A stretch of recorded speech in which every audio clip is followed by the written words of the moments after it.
তা আমাদের দেশে বলে যে কিছু অসৎ লোক আছে এরকম, স্ত্রীর গর্ভে কন্যা জন্ম নিলে যদি তারে জিগায় কি ও কিতে হয়েছে আপনার আপনার না বলে কিছু অন্য আছে শুনছিলাম, কি হইছে কন্যা, কাও কইও না, যা জিতানের ঘরে হিতানে হইছে।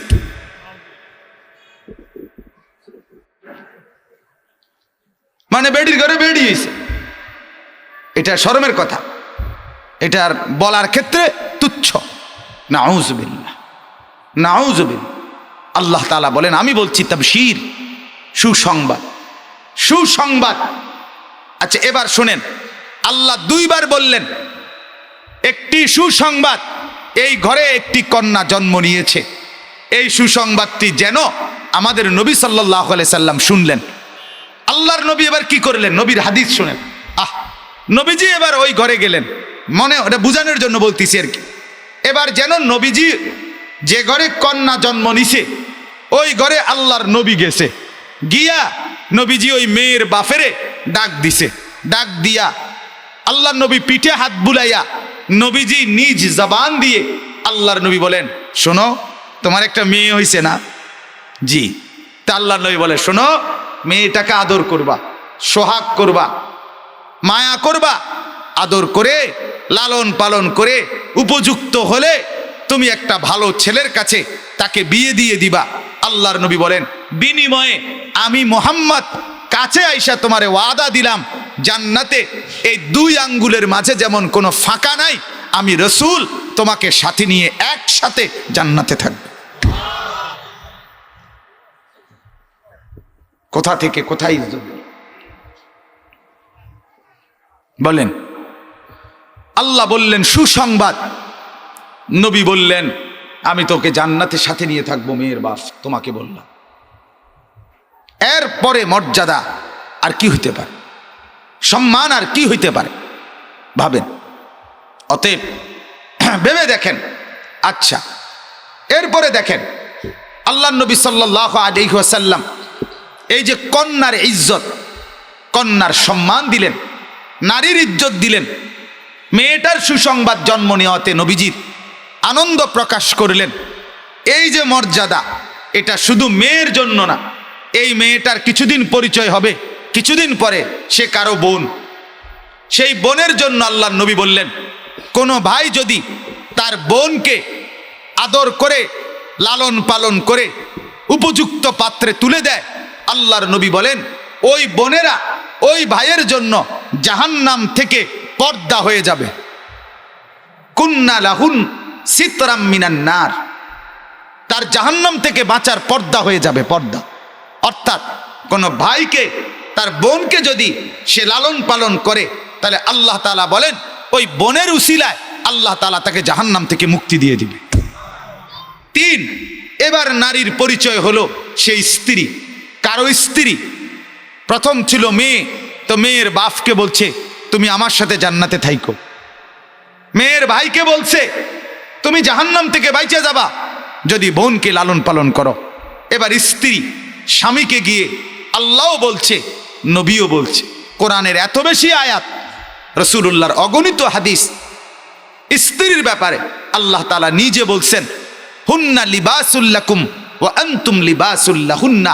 স্বামী তোমার শরীরের পোশাক তোমার স্ত্রী, আর তোমার স্ত্রীর শরীরের পোশাক তুমি স্বামী। অর্থাৎ তোমার শরীরের পোশাক যেমন তোমার শরীরের সাথে মিশে থাকে, তোমার স্ত্রীও যেন তোমার সুখে দুঃখে, দিনে রাতে, সুখে দুঃখে, ভালোবাসার সব ক্ষেত্রে তোমার জিন্দেগির সাথে যেন মিশে থাকে, তাকে তুমি বিচ্ছিন্ন করো না। আল্লাহ তাআলা বলেন ওয়া আশিরুহুন্না বিল মারুফ। কোরআনে আল্লাহ বলেন তোমরা তোমাদের স্ত্রীদের সাথে, ওই ভাই বসো, তোমরা এনে বসো বাবা, বউ একখান দিয়ে বইয়া লাও। আল্লাহ তাআলা বলেন তোমরা তোমাদের স্ত্রীদের সাথে উত্তম কল্যাণ আচরণ করো। আশ্চর্য হাদিস শুনেন, আরে কোরআনের আয়াত শুনেন। আল্লাহ তাআলা বলেন কোন স্ত্রী যদি তোমাদের স্বামীর সাথে অসৎ অপছন্দনীয় কোনো আচরণ করে, আল্লাহ নিজে বলে স্বামীকে, আহা আমার কাছে মনে হয় যেন স্বামীর মাথায় হাত বুলাইয়া আল্লাহ সান্ত্বনা দেয় পুরুষকে, শোনো স্ত্রীর এই কথাটায় রাগ করছো না, একের বেশি জিদ উঠতে গেছে, তালাক তালাক দিতে মন চাইতেছে, আল্লাহ বলে না, দেখো আমি অনুরোধ করলাম তারে এখন ছেড়ে দিও না, আজকের এই ভুল মাফ করে দাও, হতে পারে আমি আল্লাহ তার দ্বারা তোমার জন্য জীবনে বহু বরকত রেখে দিয়েছি। এভাবে সুপারিশ করছে নারীর লেগে। ফাআসা আন তাকরাহু শাইআন ওয়া ইয়াজআল আল্লাহু ফীহি খায়রান কাসীরা, কোরআনে আছে সূরা নিসার মধ্যে। এইভাবে মর্যাদা দিছে আল্লাহ নবী সাল্লাল্লাহু আলাইহি ওয়াসাল্লাম। তিনি বললেন স্ত্রীর ব্যাপারে, আমাদের পৃথিবীতে বিসিএস পরীক্ষায় পাশ করা কঠিন। বিসিএস অনেক কঠিন কিনা বলেন না? বড় পিএইচডি ডিগ্রি নেওয়া, ডক্টরেট, এটা কঠিন, অনেক পড়াশোনা মেহনত করতে হয়। বিসিএস পাশ করতে অনেক পড়াশোনা করতে হয়। বড় ইউনিভার্সিটির ভালো ফলাফল করতে অনেক পড়াশোনা মেহনত করতে হয়। আল্লাহর নবী সাল্লাল্লাহু আলাইহি সাল্লাম মুসলমানের স্বামীকে, পুরুষকে একটা সার্টিফিকেট নিতে বলছে জান্নাতে যাওয়ার জন্য, নিজের উত্তম চরিত্রের জন্য, যেটা বিসিএস, মাস্টার্স, অনার্স, এরপরে ডক্টরেট, পিএইচডি, জার্মানি আমেরিকার থেকে ডিগ্রি নেওয়ার চাইতেও কঠিন। সেই কঠিন সার্টিফিকেটটা হলো আল্লাহর নবী নিজের জবানে বলছে, তোমাদের মধ্যে ওই স্বামী উত্তম যে তার স্ত্রীর সার্টিফিকেটে উত্তম। খায়রুকুম খায়রুকুম লিনিসাইকুম ওয়া আনা খায়রুন লিনিসাই, তোমাদের মধ্যে ওই পুরুষ উত্তম যার স্ত্রী বলে আমার স্বামী উত্তম। আর মহিলার থেকে এই সার্টিফিকেট নেওয়া, এর চাইতে 10টা ডিগ্রি আনন সহজ। আমেরিকাতে এতে বিসিএস 3বার ফাঁস করণ করতে সহজ, কিন্তু বেডি কইব আবড়া বালা হইছে, ঠিক কিনা বলেন না কেন? আও বুঝছি, আরে লম্বা লম্বা কথা চিনি আপনার এইটান, আমরা চিনি মানুষের সামনে এরকম কত কথায় কম যায়, এই মানে প্রথম কথাতে উড়ে যায়, ঠিক কিনা বলেন না? তাই এরপরও আল্লাহ নবী এত কঠিন একটা দায়িত্ব দিছে, অর্থাৎ কোনোভাবেই স্ত্রীকে কষ্ট দিও না, কোনোভাবেই দিও না, কোনোভাবেই দিও।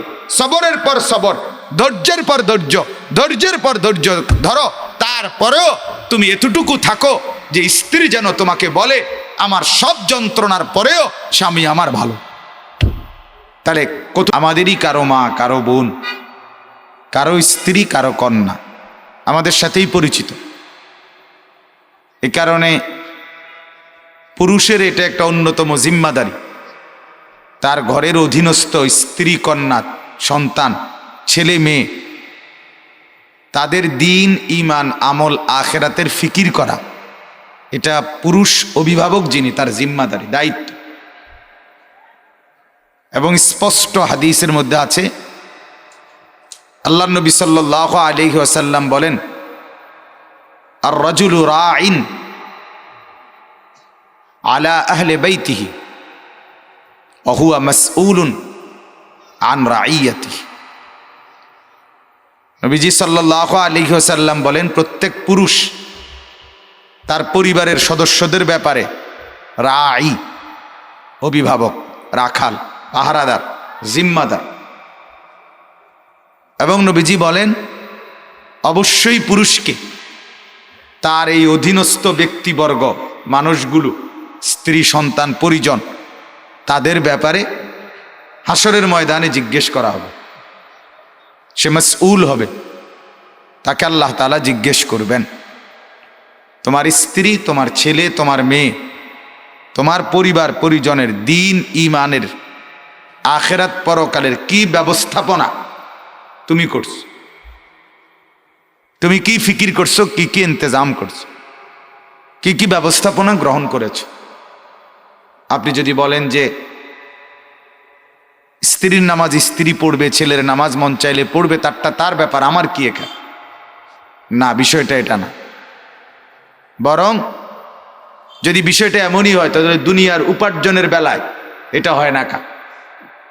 আপনি কেন উপার্জন করেন? স্ত্রীর জন্য, তাইলে ছেলে মেয়ের জন্য। আপনি যেমন দুনিয়ার আসবাবপত্র, খাদ্য, খাবার, যেই কোনো প্রয়োজনীয় জিনিস বিবি বাচ্চার ইন্তজাম করার ক্ষেত্রে আপনিই তো বুঝেন, আপনি দায়িত্বশীল। আপনার ঘরের বাজার আপনি করতেন না তো কে করবে?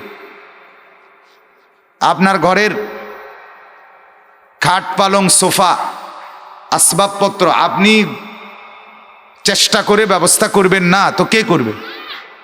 আরেকজনে করে দিবে এটা। তাহলে দুনিয়াবি বিষয়ে খানা খাদ্য, ঘর আসবাবপত্র, পড়া লেখা, অন্ন বস্ত্র বাসস্থান, চিকিৎসা, শিক্ষা, এই যে মৌলিক অধিকারগুলো, এগুলো পূরণের ব্যাপারে তো অভিভাবক নিজেকে মনে করি। নাহলে একজন মানুষ তো শুধু ব্যক্তিকে পরিচালনা করার জন্য মাসে 30,000 টাকা লাগে না। মানে আমি খাইয়া পড়িয়া বাঁচমু চলমু, তাইলে কি আমার একার জন্য মাসে 30,000 টাকা দরকার? কথা বলেন না। 50,000 টাকা দরকার। তা তাইলে আমরা এত টাকা উপার্জন করি কেন?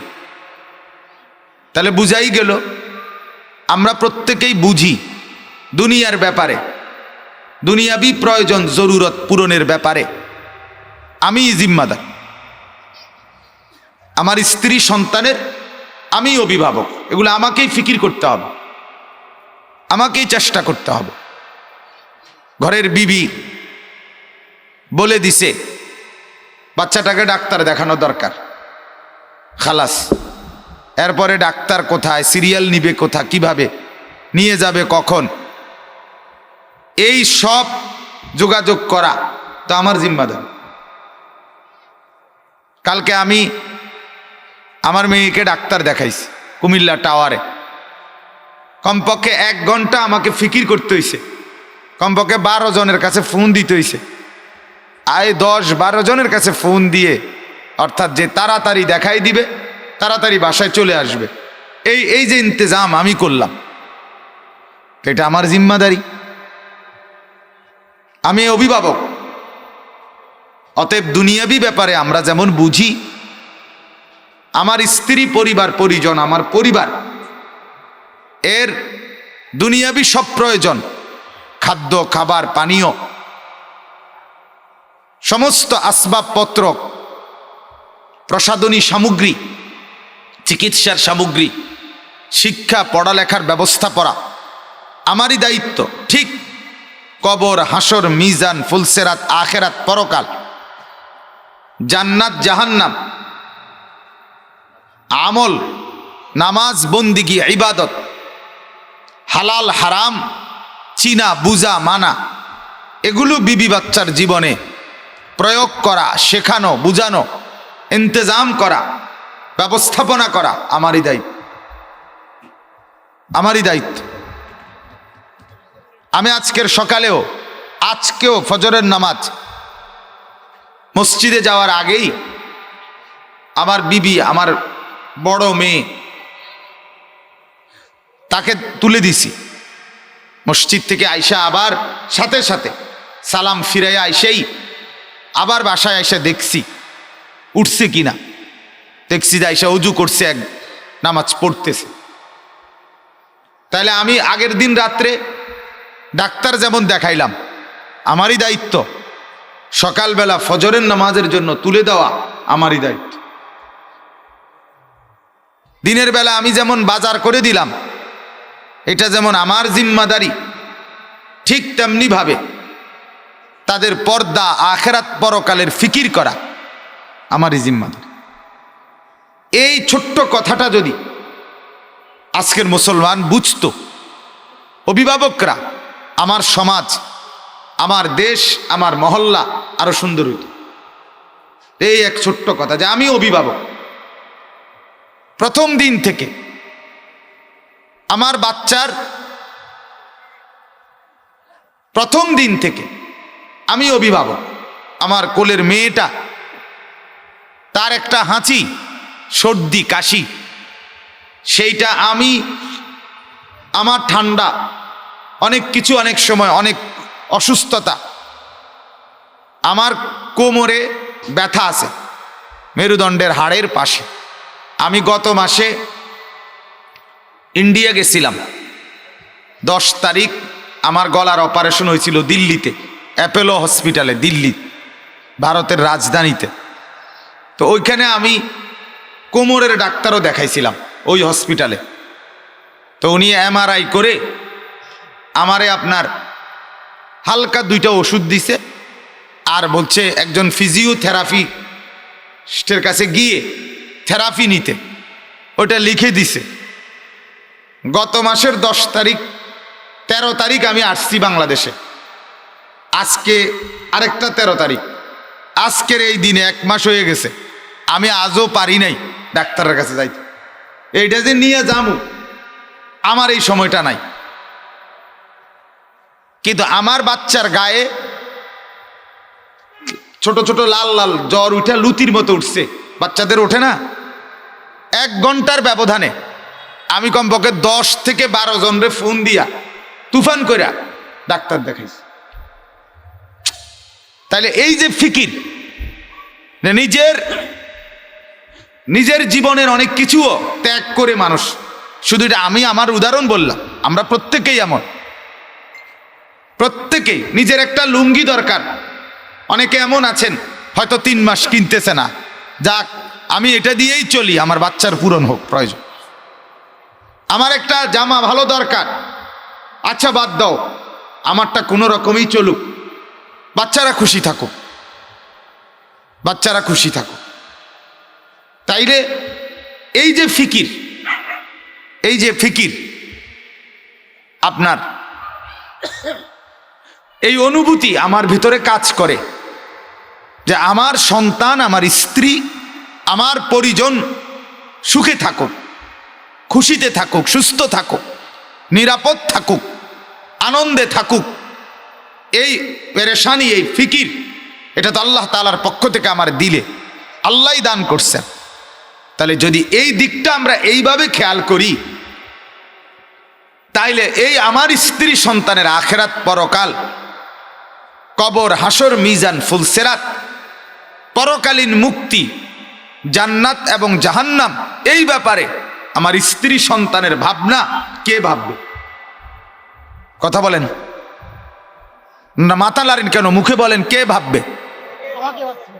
বলেন আপনারা। আমাকে ভাবতে হবে। আমার বিবি, আমার ছেলে, আমার মেয়ে, আমার সন্তান, তার ভাবনা তো আমারই দায়িত্ব। এদিকটা যেমন আমি ভাবি, ওই দিকটাও আমিই ভাবি। এই দুইটারে যদি আমরা মিলাইয়ে নিতে পারতাম, সহজ ছিল, সহজই ছিল। বাজারও করেন, নামাজেরও ফিকির করেন, বিল্ডিংও করে দেন, আখলাকেরও ফিকির করেন, চরিত্রের ফিকিরও করেন। আমার মেয়েটা আমাদের কওমি মাদ্রাসার হিসেবে কুদুরি জামাত, মানে 8ম শ্রেণী ধরেন সর্বোচ্চ, এই হিসাবে পড়ে কুমিল্লা কোটবাড়ি। তা আমি গতকাল বৃহস্পতিবার দুপুরবেলা 1:30 পৌনে 2টার দিকে আমার মেয়েটারে আনতে গেছি মাদ্রাসার থেকে। ওইখানে একজন আমার ঘনিষ্ঠ আলেম, সমবয়সী, উনি বলতেছেন, হুজুর আপনি নিজে আসলেন কষ্ট করে, এই ব্যস্ততার ভিতর দিয়েও আপনি নিজে আসা মেয়েকে নিতে হইল। তা আমি বললাম, দেখেন আপনি এটা কি বললেন, আপনি জানেন না, এটা আমার মেয়ে, এ তো আমার মেয়ে, তার আখলাকের দিকে নজর রাখা এটা তো আমার জিম্মাদারি। আমি তো আজ পর্যন্ত কোনোদিন ড্রাইভারকে আনতে বলি নাই, আমি আনছি, হয়তো অথবা আমার ছেলে গেছে। কোনোদিনও শুধু ড্রাইভার নিয়ে আসে নাই, আজকে পর্যন্ত না, কোনোদিন, হতেই পারে না। এটা তার আখেরাতের ব্যাপার, আখলাকের ব্যাপার। তাহলে এই যে ফিকিরটা আমার জিম্মাদারি, তাহলে বাজার করা, এরপরে তার জন্য প্রয়োজনীয় জিনিসপত্র ক্রয় করা, এটাও যেমন দায়িত্ব, তার আখেরাতের ফিকির করা, এটাও আমার দায়িত্ব। আমরা যদি এই কথাটা মিলাইতে পারতাম নিজেদের মধ্যে, স্ত্রী আমার দুনিয়ারও আখেরাতেরও, ছেলে আমার দুনিয়ারও আখেরাতেরও, মেয়ে আমার দুনিয়ারও আখেরাতেরও, আর সংসারের মূল ফিকির স্ত্রী ছেলে মেয়ের দিনদারি, তাদের সুস্থতা, তাদের নিরাপত্তা, তাদের আরাম আয়েশ দুনো জায়গায় দুনিয়া আখেরাতের, এটাই হলো মেন জিম্মাদার, এটাই হলো প্রধান দায়িত্ব। আল্লাহ নবী সাল্লাল্লাহু আলাইহি ওয়াসাল্লাম এটাই বুঝাইছেন, অকুল্লুকুম মাসউলুন আন রাইয়াতিহি, তোমাদের প্রত্যেকেই তোমাদের অধীনস্থদের ব্যাপারে জিজ্ঞাসিত হবে। আল্লাহ তাআলা জিজ্ঞেস করবেন, আল্লাহ তাআলা জিজ্ঞেস করবেন, আল্লাহ তাআলা জিজ্ঞেস করবেন, তোমার স্ত্রী যে বাজারে বাজারে ঘুরছে, তুমি কোথায় ছিলে? তুমি কি বেডই না প্লাস্টিক, সেটা কও। তোমার মেয়ে যে সারা রাত আরেক ছেলের সাথে কথা বলছে, তুমি কোথায় ছিলে? তুমি মানুষ না পায়জামা, সেটা কও। কও, জবাব দিতে হবে আল্লাহ তাআলার কাছে। নজরদারি জরুরি। আমি বলছিলাম, একদিন আমি মাদ্রাসার থেকে বাসায় আসছি, তখন 16-17 বছর আমার বয়স হবে। তা আমার বাসার বারান্দায়, আমাদের কুমিল্লা ঠাকুরপাড়া বাসা, বাসার বারান্দায় আমি মোড়ার মধ্যে বসছি, ওই বাসার দিকে তাকাই, এমনি বইছি, তাকাই নাই, আমি বইছি মাত্র। আমার আম্মা, আমার পুরা মনে আছে, আমার মা আমার সাথে সাথে রান্নাঘর থেকে ডাক দিয়া বলছে, আনিস মোড়া ঘুরাইয়া মার দিকে ফিরাবো, মানে আম্মার দিকে তাকাইয়া বসতাম, মোড়া ঘুরাইয়াব। তো ঘুরাইয়া আমি মারে বললাম, মা কি হইছে, সমস্যা কি, কি তো হইছে? ওই বাসার কাজের মেয়ে এদিকে তাকাইয়া রইছে জানালা দিয়া। মা এটা নজর রাখছে, মা রান্নাও করতেছে, তখন তো আমার জন্যই রাঁধতেছে, তাহলে মা আমার জন্য রান্নাও করছে, মা আমার আখলাকের ফিকিরও করছে। এটা জরুরি, দুইটা মিলানো জরুরি আমাদের। এটাই আমাদের সবচেয়ে বেশি জরুরি ডিউটি। জীবন চলার পথে এই কোটি কোটি টাকার উপার্জন, এই বাজার, এই ব্যবসা, এই কামাই রোজগারি উপার্জন, এই প্রাসাদ বিল্ডিং, দরজা জানালা, খাট পালঙের মূল মাকসাদ স্ত্রী সন্তানের উভয় জাহানের নিরাপত্তা, আরাম।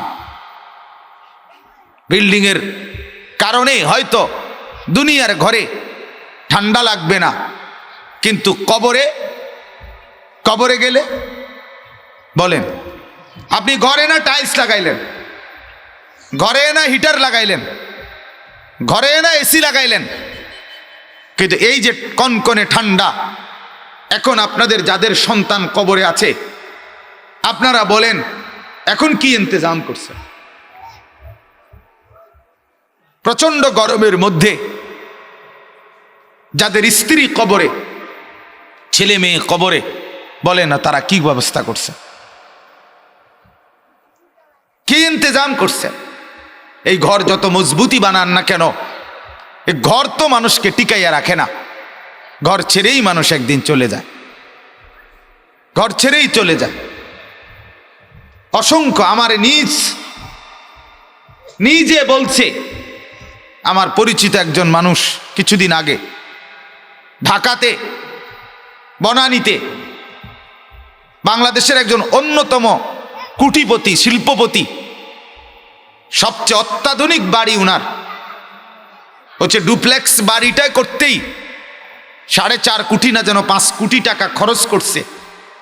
সেই ভদ্রলোক মারা গেছে, হসপিটাল থেকে রাত্রিবেলা তার লাশটা ঘরে আনে নাই, ওইখান থেকেই রেডি করে জানাজার মাঠে নিছে, সেখান থেকেই দাফন করে দিছে, এক বেলার জন্য আর ওই ঘরে জায়গা দেয় না। এটাই তো সহজ কথা, এটাই তো বাস্তবতা, প্রতিদিনকার সত্য কথা, প্রতিদিনকার দৃশ্য, এটা জাজ্জল্যমান বাস্তবতা এটা। অতএব আপনাদের কাছে আমি এটাই বুঝাইতে চাইলাম, প্রথম প্রত্যেকেই ফিকির করেন আমি যে কথার জন্য বলছি, আমার স্ত্রী, আমার ছেলে, আমার মেয়ে, আমার পরিবার বলতে যে দূর বুঝায়। গোটা পৃথিবী বাদ দেন, গোটা দেশ নাইলে বাদ দেন, আপনি যান, আপনি পারতেন না, বেশি করতেন, ঠিক আছে বাদ দেন, ইউনিয়ন বাদ দেন, পাড়া বাদ দেন, মহল্লা বাদ দেন, কিন্তু কমপক্ষে ঘরটুকু বাদ দেওয়ার কোনো সুযোগ আমার নাই। আমার স্ত্রী ছেলে মেয়ের ব্যাপারে আপনি গাফলতি করা, খামখেয়ালি করা, এদিক থেকে দৃষ্টি ফিরাইয়া রাখা, এই সুযোগ ইমানদারের, মুসলমানের নাই। যদি আখিরাতের মুক্তি পেতে চান, যদি জাহান্নাম থেকে বাঁচতে চান, তাহলে স্ত্রী সন্তানকে সহ দিনদারির উপরে রাইখা এরপরে বাঁচতে হবে। তারা নামাজ না পড়লে আমি কীর্তারমু, আমি কি করবো? আমি ছেলে নামাজ না পড়লে, মেয়ে নামাজ না পড়লে আমি কি করবো? আপনি কি করবেন মানে আপনি দেখবেন কবরে গেলে আপনারে কি ফিডাটা ফিডে, আপনি শুধু চাইয়া না থাকবেন। আপনি হাসরের মাঠে না দেখবেন আপনারে কি ফিডাটা ফিডে, আপনি তাকাইয়া না দেখবেন। আপনার এই খামখেয়ালি, ফাকনা আলাপ, রসিকতা, ঠাট্টা, তামাশা, এগুলো আমার সাথে না আপনি বললেন, আর সে আজিমের মালিকের সামনে কেমনে বলবেন? কথা বলেন না। ফেরেস্তার সামনে কিভাবে বলবেন? পারবেন বলতে এসব তামসার কথা? আমি বুঝি নাই, আমি জানি না, এসব বলার সুযোগ হবে? মুসলমান আবার জানে না কেমনে, ইমানদার আবার না জানে কেমনে? ইমানদার তো মূর্খ হয় না, মুসলমান বেকুব হয় না, মুসলমান জানে না, এটা কোনো মুসলমানের পরিচয় হতে পারে না। যে নবী সাল্লাল্লাহু আলাইহি ওয়াসাল্লাম বলেন, তলাবুল ইলমে ফরিদাতুন আলা কুল্লি মুসলিম, দ্বীনের প্রয়োজনীয় ইলম তলব করা, জেনে নেওয়া, খুঁজে নেওয়া, বুঝে নেওয়া, যখন যার সামনে যা সে সম্পর্কে ইসলামের বিধান জেনে নেওয়া, আল্লাহর নবী বলছে প্রত্যেক মুসলমানের উপরে ফরজ। আপনি গাফলতি করলেন কেন? আপনি গাফলতি, আপনি বিয়ে করবেন, বিয়ের আগে বিবাহের মাসআলা আপনার জানা আপনার জন্য ফরজ। আপনার ছেলে হবে, আপনার মেয়ে হবে, স্ত্রী সন্তান সম্ভবা, গর্ভবতী, এই মুহূর্তে আগত সন্তানকে নিয়ে আপনাকে কি করতে হবে এটা জেনে নেওয়া আপনার উপরে ফরজ। এটা ফরজ আপনার উপর। মানুষের একটা মিষ্টি খাওয়ানো আর ব্যাটকানো, এটাই আপনার দায়িত্ব। হ্যাঁ, ঠাট্টা করা, মজাক করা আপনার দায়িত্ব ছিল, এটা আপনি জানলেন না কেন? অতএব দয়া করে, মেহেরবানি করে আমরা প্রত্যেকেই এই জিম্মাদারিটুকু অনুভব করি যে আমাদের দায়িত্ব, আমাদের জিম্মাদারি। আমরা অভিভাবক, পুরুষ এখানে যারা বসছেন, আমরা অভিভাবক, আমাদের দায়িত্ব আমার স্ত্রী, আমার ছেলে, আমার মেয়ের দিন, ঈমান, আখিরাত, পরকাল এর ফিকির করা। আল্লাহ তাআলা আমাদেরকে বুঝার তৌফিক দান করেন। চলেন তো, যেই আয়াতখানা আমি পড়ছি 22 নম্বর পারা 33 নম্বর সূরা, সূরায়ে আহজাবের 33 নম্বর আয়াত। এর আগে আরেকটু কথা বলে নেই। আমি বলছি দুইটা শব্দ, নারীর, মুসলিম নারীর পরিচয় ও কর্তব্য, এই কথাটাই বোঝানোর জন্য বলছিলাম।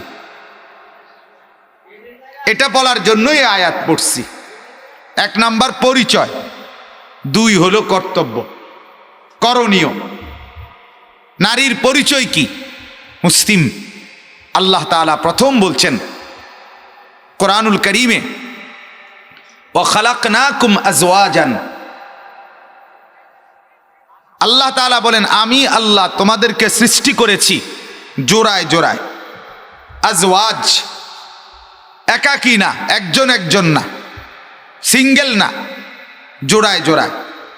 আর তাফসীরের মধ্যে আছে এই নর এবং নারী, পুরুষ এবং নারী, এই যে দুইটা ভাগ মানুষের, অথবা সৃষ্টির মধ্যে আল্লাহ তাআলা নর এবং নারী, পুরুষ এবং নারী এই উভয়ে আল্লাহ তাআলা তার সৃষ্টির সর্বত্র আল্লাহ তাআলা ছড়িয়ে দিয়েছেন। পুরুষ নারী এই দুই উপাদান আল্লাহ তাআলা সর্বত্র ছড়িয়ে দিয়েছেন। জোড়া, দুইটা জোড়া। আল্লাহ তাআলা কোরআনুল কারীমে বলছেন, বান্দা একক থাকা, একা, একক, তাওহীদ, একত্ববাদ, এটা শুধুই আমি আল্লাহর সিফাত। তাওহীদ সির্ফ মেরি সিফাত, তাওহীদ শুধু আমারই সিফাত। এক, একক, একত্ববাদ শুধু আমিই হই, আর কেউ হয় না। কুল হুয়াল্লাহু আহাদ লা ইলাহা ইল্লা হু, এই যে তাওহীদ।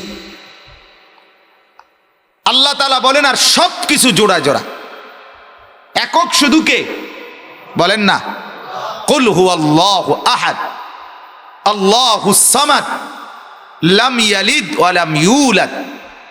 না আমি কাউকে জন্ম দিয়েছি, না আমার থেকে কেউ আমি কারোর থেকে জন্ম নিয়েছি। আমি কারো মুখাপেক্ষী না, সব আমার মুখাপেক্ষী। আলাম ইয়াকুল্লাহু কুফুয়ান আহাদ, আমার সমকক্ষ কেউ নাই। আমি সর্বদিকে, আমি একা। দেনেওয়ালা, পালনেওয়ালা, আসমান জমিন চন্দ্র সূর্য গ্রহ নক্ষত্র কুল কায়নাতের যত কিছু, সব কিছু পরিচালনা, সব কিছুর ইন্তেজাম, সব কিছুর ব্যবস্থাপনার ক্ষেত্রে আল্লাহ তাআলা বলেন আমি একা, আমি একা, আমি একা, শুধুই আমি, শুধুই আমি। খালেক বলো, মালিক বলো, রাজ্জাক বলো, সত্তার বলো, সব আমি একা। আমার সাথে আর কেউ নাই। আমার সাথে কেউ অংশীদার মনে করিলেই শিরিক, আর শিরিক হলেই তোমার আচরণে আমি আল্লাহ বড় নারাজ হই। আর মুশরিক যে হয়, শিরিক করে যে, আমি আল্লাহর জান্নাত তার জন্য হারাম করে দেই। মান মুশরিক বিল্লাহ হারামাল্লাহু আলাইহিল জান্নাহ। আল্লাহ তাআলা কোরআনে বলেন যে শিরিক করে আমার জান্নাত তার জন্য হারাম, আমি তাকে জান্নাত দেব না। ইন্নাল্লাহা লা ইয়াগফিরু আন ইউশরাকা বিহি। আল্লাহ তাআলা বলেন আমি শিরিক মাফ করি না, শিরিক মাফ করব না। শিরিকের সমাধান একটাই, দুনিয়ার থাকতেই ছেড়ে দিতে হবে, দুনিয়ার থাকতেই তওবা করতে হবে, দুনিয়ার থাকতেই আল্লাহ তাআলার একত্ববাদের দিকে ফিরে আসতে হবে। আর অন্যান্য কবিরা গুনাহ চলমান অবস্থায়ও যদি মৃত্যু হয়, আমি ইচ্ছে করলে আমি আল্লাহ তাআলা তওবা করার কারণে আমি মাফ করে দিতে পারি। কিন্তু শিরিক ছাড়তেই হবে, শিরিক ছাড়তেই হবে। শিরিক নিয়ে কবরে গেলে মুশকিল সাংঘাতিক, মুসিবত সাংঘাতিক, বিপদ খুব বেশি, খুব বেশি। তো আল্লাহ তাআলা বলেন একক, তাওহীদ শুধু আমার সিফাত। ওয়া খালাকনাকুম আজওয়াজা, আর আমি তোমাদেরকে বানিয়েছি জোড়ায় জোড়ায়। এরপরে আরো দেখেন কোরআনুল কারীম আল্লাহ তাআলা বলেন সুবহানাল্লাযী খালাকাল আজওয়াজা কুল্লাহা। এই একই কথা সূরা ইয়াসিনে। সমস্ত প্রশংসা, তাসবিহ, গুণকীর্তন ওই আল্লাহর জন্য যিনি সব কিছুকে বানিয়েছেন জোড়ায় জোড়ায়। খালাকাল আজওয়াজা কুল্লাহা, সব কিছুকে বানিয়েছেন যিনি জোড়ায় জোড়ায়। তাহলে আল্লাহ তাআলার এই গোটা সৃষ্টি আল্লাহকে বাদ দিয়ে সব কিছু আল্লাহ তাআলা বানিয়েছেন কিভাবে বলেন? জোড়ায় জোড়ায়, জোড়ায় জোড়ায়। সব আপনি বোঝেন বা না বোঝেন, কোনখানে কোন জোড়া আপনি সব বুঝতেন না। বিজ্ঞানীরা অনেক গবেষণা করে, অনেক কিছু উদ্ঘাটন করে, কিন্তু তাদেরও জ্ঞান সীমিত। সব কিছু জানে কিভাবে কোন জোড়া, সেটা শুধুই আল্লাহ। ঠিক কিনা বলেন? আচ্ছা, এবার আসেন আল্লাহ তাআলা আমাদেরকে বলছেন ইয়া আইয়ুহান নাস ইত্তাকু রাব্বাকুম। হে মানুষেরা, পৃথিবীর সমস্ত মানুষকে লক্ষ্য করে আল্লাহ তাআলা বলেন ইত্তাকু রাব্বাকুম, তোমরা তোমাদের রব পালনেওয়ালা আল্লাহকে ভয় করো। আল্লাযী খালাকাকুম, যিনি তোমাদেরকে সৃষ্টি করেছেন। মিন নাফসিন ওয়াহিদা, একটি আত্মা, একটি প্রাণ, যার নাম আদম আলাইহিস সালাম, তার থেকে সৃষ্টি করেছেন। প্রথম বানিয়েছেন আদম, তারপরে বাকি সৃষ্টিকে, বাকি মানুষকে আল্লাহ তাআলা সাজিয়েছেন। প্রথম মানুষকে আদম। ওয়া খালাকা মিনহা যাওজাহা, আল্লাহ তাআলা বলেন। তো এরপরে সাজানো শুরু করছি কিভাবে? প্রথম মানুষের সরাসরি শরীরের আকৃতি দিয়ে একটা পূর্ণাঙ্গ অবয়বে মানুষ বানিয়েছি আমি আল্লাহ আদমকে। আর ওই আদম থেকে এই গোটা বিশ্ব মানবতা, মানুষ, ইনসান, এই যুগ যুগ ধরে কোটি কোটি মানুষ আল্লাহ তাআলা বলেন আমি ছড়িয়ে দিয়েছি। তো প্রথম মানুষ ওই আদম থেকে আমি শুরু করছি কেমনে? এরপরটা প্রথম তো উদ্বোধন করলাম আদমকে দিয়া। এরপরে ওয়া খালাকা মিনহা যাওজাহা, আল্লাহ তাআলা বলেন নারীকে আর বেশি দূরে নেই নাই, এরপরেই আদমের পরেই দ্বিতীয় নম্বরেই আমি আল্লাহ আদমের অংশ থেকেই তার স্ত্রী নারী হাওয়া আলাইহিস সালাম তাকে বানিয়েছি। তাহলে আল্লাহ তাআলা সৃষ্টির প্রথম দিন, মানুষ সৃষ্টির প্রথম আদম, এরপরেই পৃথিবী যখন আল্লাহ তাআলা সিদ্ধান্ত নিছেন মানুষকে আল্লাহ পৃথিবীতে ছড়াবে, মানুষ বানাবে, আল্লাহর সৃষ্টি আরো সৃষ্টি করবে, তখনই আল্লাহ তাআলা প্রথমেই আদমের সাথেই একজন নারী স্ত্রী হাওয়া আলাইহিস সালামকে বানিয়ে প্রথম দিনেই আল্লাহ তাআলা নারীকে মূল্যায়ন করছেন। আল্লাহ মূল্যায়ন করছেন, নারী তুমি পুরুষ সৃষ্টির কোটি বছর পরে না, নারী তুমি আমার সৃষ্টির অনেক দিন পরের কিছু না, যেদিন থেকে পুরুষ তারপর পরেই তুমি, তার সাথে সাথেই তুমি, তার সাথে সাথেই তুমি। হাওয়া আলাইহিস সালাম, আল্লাহ তাআলা বলেন ওয়া খালাকা মিনহা যাওজাহা ওয়া বাসসা মিনহুমা রিজালান কাসীরান ওয়া নিসা। অতঃপর এই দুইজন স্বামী আর স্ত্রী আদম এবং হাওয়া, এই দুইজন থেকেই আমি গোটা পৃথিবীতে ছড়িয়ে দিয়েছি কোটি কোটি পুরুষ এবং নারী। তাহলে আল্লাহ তাআলা নারীর কথা উল্লেখ করেছেন সৃষ্টির শুরুতে। কোথায় বলেন না? একবারে শুরুতে। এবং এখানে তাফসীরের মধ্যে আছে সুন্দর কথা, পৃথিবীতে অনেকগুলো সম্বন্ধ আছে, সম্পর্ক, মানুষের পরস্পরের সম্পর্ক। এই যে বাবা মা, বাবা ছেলে, মা ছেলে, কেমন ভাই বোন, চাচা ভাতিজা, মামা ভাগিনা, শালা দুলাভাই, স্বামী স্ত্রী, এগুলো সম্পর্ক কিনা বলেন? তো এই পৃথিবীর প্রথম সম্পর্ক, এটার নাম হলো স্বামী স্ত্রী। প্রথম সম্পর্কের নাম কি? স্বামী স্ত্রী। প্রথম সম্পর্ক এটা আদম আলাইহিস সালাম এবং তার স্ত্রী হাওয়া। আল্লাহ তাআলা বলেন স্বামী এবং স্ত্রীর প্রথম সম্পর্ক আমি তৈরি করে এরপরে পৃথিবী আমি আল্লাহ স্বামী স্ত্রীর মাধ্যমে পৃথিবী আবাদ করা শুরু করেছি। এরপরে বাকি সম্পর্কগুলো তৈরি হয়েছে আজকের পৃথিবী এই বিস্তীর্ণ মানুষ দিয়ে আল্লাহ তাআলা বলেন আমি ছড়িয়ে দিয়েছি। আচ্ছা, এরপরে দেখেন আল্লাহ তাআলা বলেন কোরআনুল কারীমের মধ্যে ইয়া আইয়ুহান নাস, এখানে আরো ক্লিয়ার করে বলছে ইন্না খালাকনাকুম মিন যাকারিন ওয়া উনসা। আল্লাহ তাআলা বলেন হে মানুষ, জানো তোমরা নিশ্চয়ই আমি আল্লাহ তোমাদের সবাইকে সৃষ্টি করেছি মিন যাকারিন ওয়া উনসা, একজন পুরুষ এবং একজন নারী থেকে।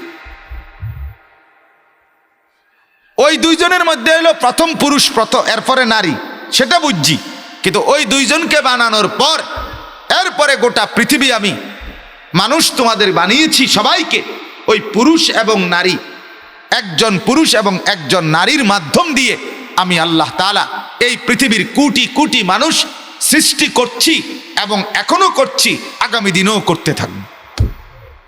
তাইলে নারী এবং পুরুষ, পুরুষ এবং নারীর সম্পর্ক, সম্বন্ধ, আলোচনা আল্লাহ তাআলা প্রথম শুরু করছেন নাকি আজকের ইউরোপ, আমেরিকা, আজকের প্রগতিবাদী, আজকের নারীবাদী, আজকের আধুনিকপন্থী তারাই নারীর পরিচয়, নারীর সম্মান, নারীর ইজ্জত, নারীর কদর তারাই শুরু করে দিছে, ঠিক না?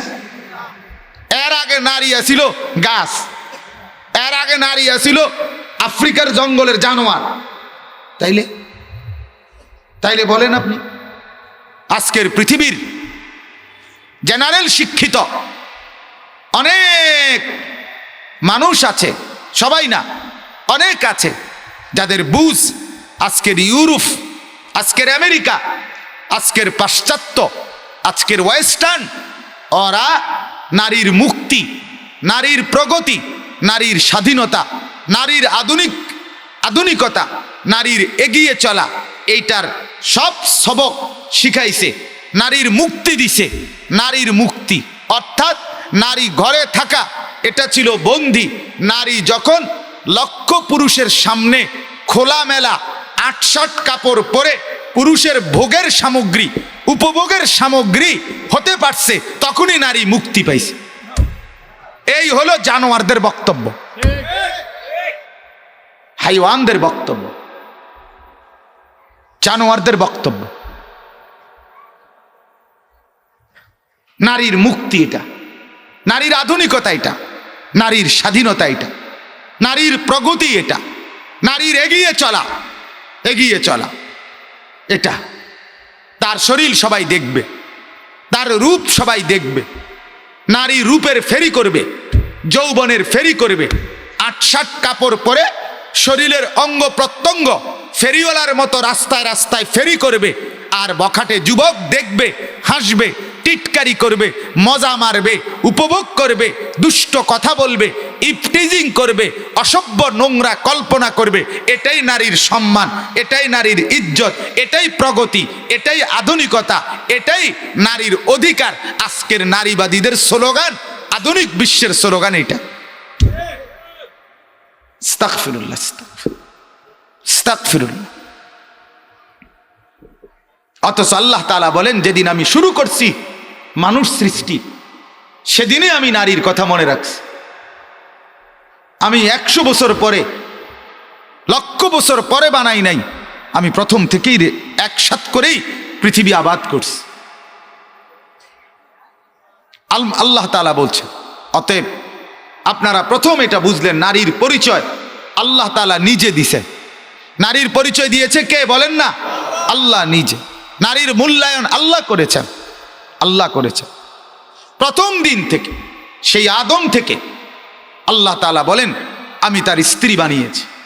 সেই আদম থেকে আল্লাহ বলেন, আদম এবং হাওয়ার, ওনাদের দুইজনের মিলন থেকে, নারী আর পুরুষের মিলন থেকে আজকের এই পৃথিবী আমি আল্লাহ তাআলা মানুষ দিয়ে আবাদ করেছি, আবাদ করেছি। এবার আসেন কোরআনুল কারীমে নারীর পরিচয় আল্লাহ তাআলা কিভাবে দিছে, আরো পরিচয় শুনেন। আইয়ামে জাহিলিয়াত, আমাদের প্রিয় নবী সাল্লাল্লাহু আলাইহি ওয়াসাল্লাম যখন এই পৃথিবীতে আগমন করলেন, আসলেন, 40 বছর বয়সে ইসলামের প্রচার শুরু করলেন, কালেমার প্রচার শুরু করলেন, কোরআনের আহ্বান শুরু করলেন। তার আগে নারীর পরিচয় কি ছিল? আর ইসলাম এসে আল্লাহ এবং তার নবী আমাদের রসুল সাল্লাল্লাহু আলাইহি ওয়াসাল্লাম কোরআন এবং সুন্নাহ হাদিসের মাধ্যমে নারীর পরিচয় কি বলছে? গোটা পৃথিবীর যেই কোনো বিবেকবান, যারে আল্লাহ তাআলা ন্যূনতম বিবেক দিছে, সেই জানে, সেই বোঝে। পৃথিবীর ইতিহাস যেই কোনো ভদ্রলোক যদি বিবেক না মরে, বিবেক যদি থাকে, পড়ে দেখলে বুঝবে পৃথিবীর যেই কোনো ভদ্রলোক বিবেকবান, যে এই পৃথিবীতে আমাদের নবী সাল্লাল্লাহু আলাইহি ওয়াসাল্লাম তিনি আগমনের আগে, কোরআন নাজিলের আগে, আল্লাহ তাআলা সরাসরি কোরআনে বলবার আগে, আমাদের নবীর জবান দিয়ে হাদিসে তিনি মর্যাদা বলার আগে, আল্লাহর কসম গোটা পৃথিবীতে নারীর ন্যূনতম 2 পয়সার মানবিক কোনো মর্যাদা ছিল না। এটাই সত্য, এটাই ইতিহাস, এটাই বাস্তব, এটাই সত্য কথা। কোনো মর্যাদা ছিল না, কোনো মর্যাদা। অথচ তখন পৃথিবীতে, আজকের আমেরিকা, ইউরোপ, তখন মানুষ ছিল। নবীজির আগমনের আগেও এখানে মানুষ ছিল। আজকের রোম, ইটালি, এই রোম সভ্যতা আগের সভ্যতা। মিশরের ব্যাবিলনীয় সভ্যতা, মেসোপটেমীয় সভ্যতা আগের সভ্যতা। হরপ্পা মহেঞ্জোদারো সভ্যতা আগের সভ্যতা। গ্রিক সভ্যতা আগের সভ্যতা।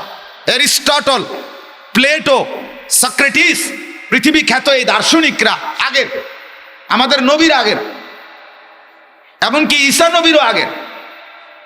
তো এই সভ্যতা যেগুলো ছিল, এই ভারতে আর্য সভ্যতা, হিন্দুদের পূর্বে যারা ছিল আর্য, সেখান থেকে হিন্দু, পরবর্তীতে মুসলমান, এখানে কি এই আর্য সভ্যতা যতগুলো ছিল, এই কারো কাছে নারীর, মহিলার 2 পয়সার কোনো মানবিক মর্যাদা ছিল কারো কাছে না। তখনকার পৃথিবীতে গবেষণা হইতো নারীর দেহে কোনো আত্মা আছে কিনা, মানবীয় আত্মা, এটা নিয়ে গবেষণা হইতো। অধিকাংশ মানুষ পৃথিবীতে মনে করত নারী মানুষ হিসাবে যে একটা আত্মা বিশিষ্ট প্রাণী, এইটা নারীর মধ্যে নাই। আচ্ছা, তাহলে কি নারী? গোটা পৃথিবীর কাছে নারী ছিল এই যে সোফা, এটা মনে করেন এটা একটা ঘরের আসবাব, ঠিক কি না বলেন?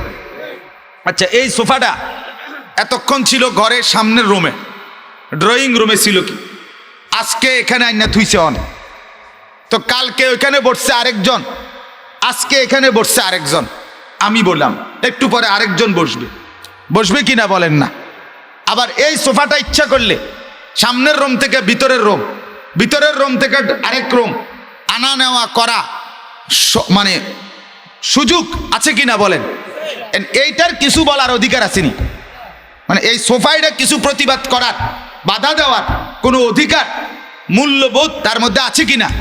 ঠিক নারীকে ইসলাম পূর্ব যুগে সমস্ত ঐতিহাসিক দলিলে এটা আছে, নারীকে মনে করতো নারী হলো এরকম ঘরের একটি আসবাব, ঘরের একটি পণ্য, যাকে যেই কোনো কাছে, যেই কোনো রোমে, যেই কোনো ব্যক্তির কাছে যেই কোনোভাবে ব্যবহার করা যায়, যেই কোনোভাবে যার ইচ্ছা সেই ব্যবহার করতে পারে, এমন একটি ভোগের পণ্যের নাম ছিল নারী।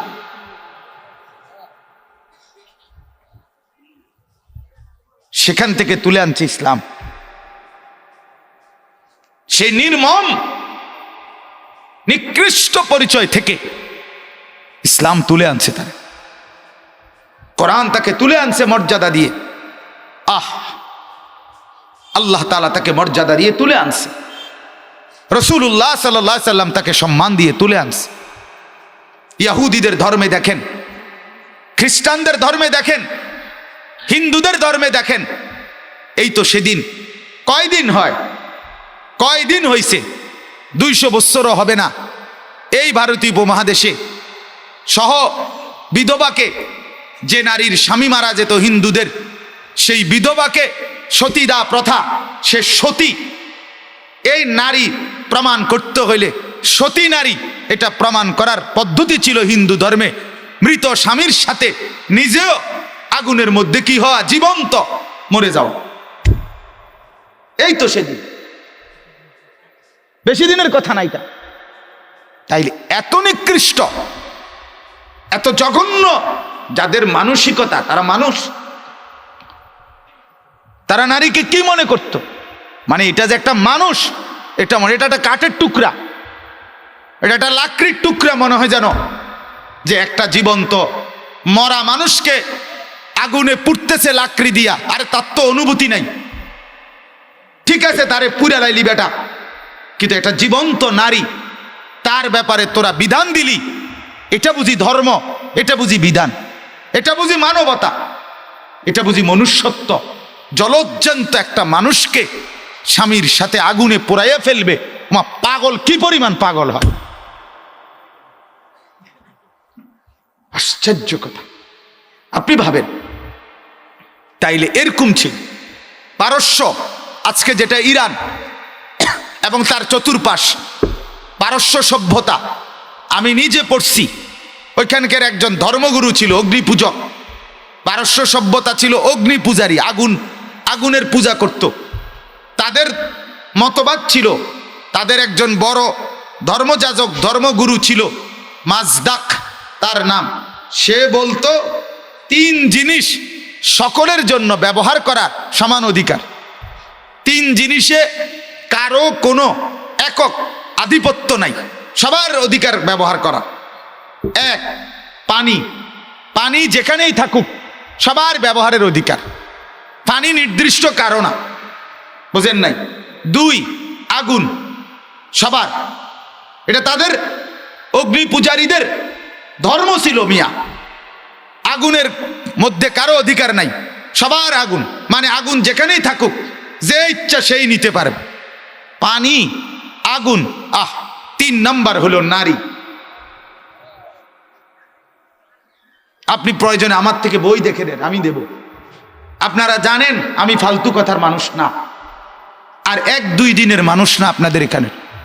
আমারে চিনেন না, আমিও চিনি না, এরকম লোক খুব কম এখানে, ঠিক কিনা বলেন না কেন? তাইলে বলেন, আগুন, পানি, নারী, অর্থাৎ নারী যেখানেই থাকুক এটা সবার, এটা সবার। আচ্ছা, এই অবাধ, এই নোংরা অনুমতি যদি পায় একটি সমাজের যুবক, কি পরিমাণ নষ্ট হবে?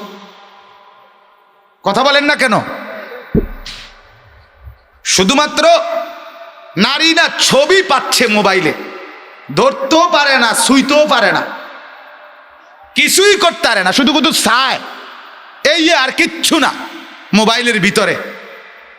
এরপরেও লক্ষ লক্ষ যুবক তার পুরা দেহ চরিত্র 24 ঘন্টা নষ্ট করে শরীরটাকে একেবারে ঝাঁঝরা বানায় ফেলছে।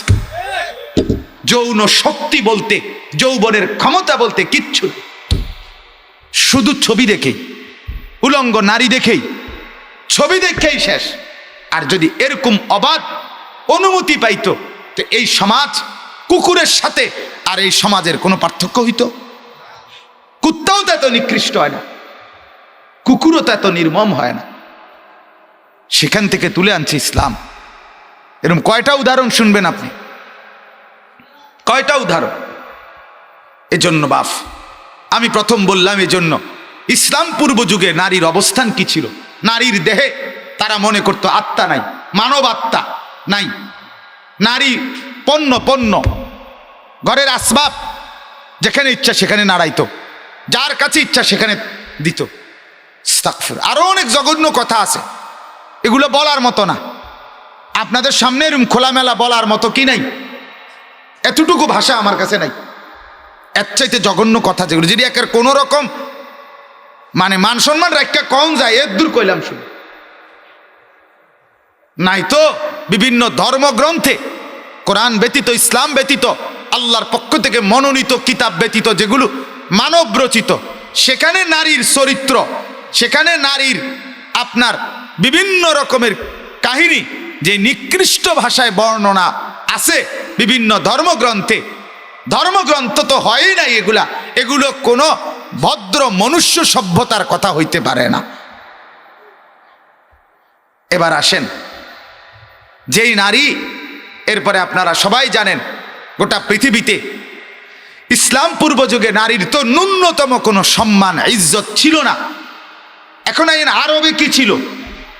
আরবের কথা আপনারা বহুবার শুনছেন, যে আরব দেশ, এখানে নারী একেবারে নিকৃষ্ট অবস্থানে তো ছিলই, তদুপরি সবচেয়ে দুঃখজনক লজ্জাজনক কথা ছিল, একটা কন্যা সন্তান, কারো মেয়ে জন্ম নেওয়াটাকে সে জীবনের সবচেয়ে বড় লজ্জা, অভিশাপ মনে করত, অভিশাপ মনে করত। আর ভাবত অসংখ্য ফ্যামিলি গোটা আরবের মধ্যে যারা তাদের জীবন্ত ফুটফুটে কন্যা, আহা, আরবের মানুষ তো আপনারা এখনই দেখছেন, এখন 1450 বছর পরেও আরবের মানুষ 100 সুন্দর, ঠিক কিনা বলেন না?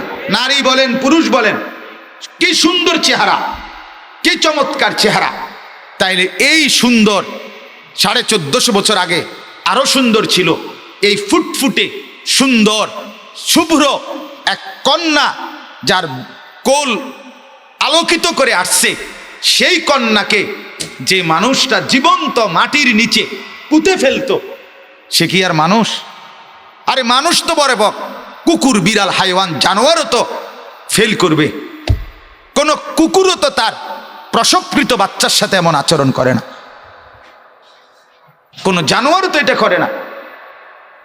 এরকম আচরণ ছিল। নারীকে, কন্যাকে জীবন্ত মাটিতে পুঁতে ফেলত। কোরআনুল কারীমের মধ্যে আছে, আল্লাহ তাআলা যতগুলো বাচ্চা জাহিলি জামানায় মাটিতে পুঁতে ফেলছে মেয়েদেরকে, আল্লাহ তাআলা প্রত্যেকটা বাচ্চাকে কিয়ামতের দিন হাসরের মাঠে জিজ্ঞেস করবে, ওয়াইদাল মাউউদাতু সুইলাত বিআইয়ি যামবিন কুতিলাত। আল্লাহ তাআলা জীবন্ত প্রথিত কন্যাকে জিজ্ঞেস করবে, ও আমার বান্দি, বলো তোমাকে কোন অপরাধে হত্যা করা হয়েছে? মেয়েটা তখন বলবে, রব্বুল আলামিন আমাকে আমার ওই নরপিশাচ পিতা তাকে জিজ্ঞেস করেন ওই পিশাচকে, ওই জানোয়ারকে জিজ্ঞেস করেন আমি কি অপরাধ করেছি, আমি এত ছোট্ট কোলের বাচ্চা ছিলাম, আমাকে কেমনে মাটিতে পুঁতে ফেলছে, তাকে বলেন বলতে। কি জবাব দিবে? কি জবাব দিবে? আমার কোলের বাচ্চা মেয়ে আছে, আমার এখন মেয়ে আছে 14 মাস মেয়ে, রাতের 3টা বাজে, কালকেও 3:15 বাজে আমি খাগড়াছড়ির থেকে আসছি মাহফিল করে, রাত্র তখন 3:15 না যেন 3:30 বাজে। বাসায় যখন ঢুকছি, দরজার কলিং বেল টিপসি, আরে আমার এই ছোট মেয়েটা উঠে গেছে। আইসা গেইটে দরজার সামনে মেয়েটা আগে আসছে। আমি মেয়েটারে নিয়ে অনেকক্ষণ, এতটা ক্লান্তির পরেও আধা ঘন্টা 40 মিনিট আদর করে এরপরে ঘুমাইছে। তার এই কোলের বাচ্চা, তার প্রতি মায়া লাগবে না এমন কোনো মানুষ হয়? সেটা যদি আরেকজনের বাচ্চাও হয়, তারপরেও তো কোলের বাচ্চার প্রতি প্রত্যেকের মায়া থাকে, থাকে না কিনা? সেখানে নিজের মেয়ে, নিজের কন্যা, তাহলে এত নিকৃষ্ট, এত নির্মম যাদের অবস্থান ছিল নারীর, সেখান থেকে ইসলাম তাকে মর্যাদা দিছে। কি মর্যাদা দিছে? এবার এটা একটু বলি, তারপরেও আমার করণীয় আয়াতটা বললেই আমার কথা শেষ। ইসলাম আইসা কি করলো? অনেক কথা কোরআনে, কোরআনুল কারীমে নারীর মর্যাদা, ইজ্জত, সম্মান আল্লাহ এবং তার রসুল এই পরিমাণ দিছে যেটা ভাষায় বর্ণনা করার মতো না। সুবহানাল্লাহ, এত মর্যাদা দিছে, এত মর্যাদা। দেখেন একটা শুধু উদাহরণ দেই। একটু আগে আপনারা এই মাত্র শুনলেন, কন্যা সন্তান জন্ম নিলে জাহিলি জামানায় আরবের মানুষের বাবার চেহারা কালো হয়ে যেত আর জীবন্ত মাটিতে পুঁতে ফেলতো। তো আল্লাহ তাআলা বলে, এই কথাটাকে আল্লাহ তাআলা, এই ঘটনা, এই আচরণ, এটা কোরআনে আল্লাহ উল্লেখ করছে, কিন্তু উল্লেখ করতে গিয়ে আল্লাহ কথাটা এমন সুন্দরে বলছে, বলতে গিয়েই আল্লাহ তাআলা নারীর মর্যাদা আল্লাহ তাআলা বুঝাই দিছে। কি বলছে আল্লাহ তাআলা? বলেন, শুনেন, ওয়া ইদা বুশিরা আহাদুহুম বিল উনসা। আল্লাহ বলেন, দুনিয়াবাসী শোনো, এই মানুষগুলো এত নিকৃষ্ট ছিল, এই মানুষগুলো, তাদেরকে যখন সুসংবাদ দেওয়া হতো কন্যা সন্তান জন্মের, যাল্লা ওয়াজহুহু মুসওয়াদ্দাম ওয়া হুয়া কাযীম, ভীষণ মনের কষ্টে সাথে সাথে তাদের চেহারা কালো হয়ে যেত, কালো হয়ে যেত। এরপরে কি করত? ইয়াতাওয়ারা মিনাল কওমি মিন সুএ মা বুশিরা বিহি। আল্লাহ বলেন, যেই সুসংবাদ তাকে দেওয়া হয়েছে কন্যা জন্মের, এই সুসংবাদের কারণে লজ্জায় সে লোক সমাজ, মানুষের বসতি, মানুষের কাছ থেকে নিজেকে আড়াল করে ফেলত। আয়ুমসিকুহু আলা হুনিন আম ইয়াদুসসুহু ফিত তুরাব। আর মনে মনে কল্পনা করত তাকে লজ্জা শরম সহ্য কইরা বাঁচাইয়া রাখবে, নাকি জীবন্ত মাটির মধ্যে দাফন করে ফেলবে। সাআ মা ইয়াহকুমুন। আল্লাহ তাআলা বলেন, কতই না নিকৃষ্ট ছিল তাদের ফয়সালা, কত নির্মম ছিল তাদের ফয়সালা। দেখেন, এই কথাটা বলতে গিয়ে আল্লাহ তাআলা 2 বার বলছে একটা শব্দ, বুশিরা। আল্লাহ বলেন, যখন তাদেরকে সুসংবাদ দেওয়া হয় কন্যা জন্মের। আবার বলছে কন্যা জন্মের সুসংবাদের কারণে তারা মানুষ থেকে, লোক চক্ষু থেকে নিজেকে আড়াল করে। আল্লাহ নিজে বলেন কন্যা জন্ম নেওয়া এটা লজ্জা না, চেহারা কালোর বিষয় না, মানুষ থেকে আড়াল হওয়ার বস্তু না, বরং এটা বুশরা, এটা তাবশীর, তাবশীর, তাবশীর। আল্লাহ বলেন আমি দুইবার বললাম একটি ঘরে একটি মেয়ে জন্ম নেওয়া, আল্লাহ বলে এটা সুসংবাদ, সুসংবাদ, সুসংবাদ, সুসংবাদ। এটা লজ্জা না, এটা শরমের কথা না, এটা সুসংবাদ। তাহলে আল্লাহ তাআলা কোরআনুল কারীমে দুইবার বলছেন একটি কন্যা জন্ম নেওয়া, নারী জন্ম নেওয়া, মেয়ে জন্ম নেওয়া, ওই ঘরে সুসংবাদ নাকি দুঃসংবাদ? সুসংবাদ। ওই আমাদের দেশে কয় আকশাম নোয়াখালীর দিকে কিছু অসৎ পুরুষ আছে, অসভ্য, যেগুলো মেয়ে জন্ম নিলে চেহারা কালো হয়ে যায়, এখনো আছে। ওই জাহেল, ওই জানোয়ার এখনো আছে, এখনো আছে ওইরকম জানোয়ার। আছে কিনা বলেন না কেন? নাই এখনো আছে, এখনো আছে। তা আমাদের দেশে বলে যে কিছু অসৎ লোক আছে এরকম, স্ত্রীর গর্ভে কন্যা জন্ম নিলে যদি তারে জিগায় কি ও কি তো হয়েছে আপনার, আপনার না বলে কিছু অন্য আছে শুনছিলাম, কি হইছে কন্যা, কাও কইও না, যা জিতানের ঘরে হিতানে হইছে।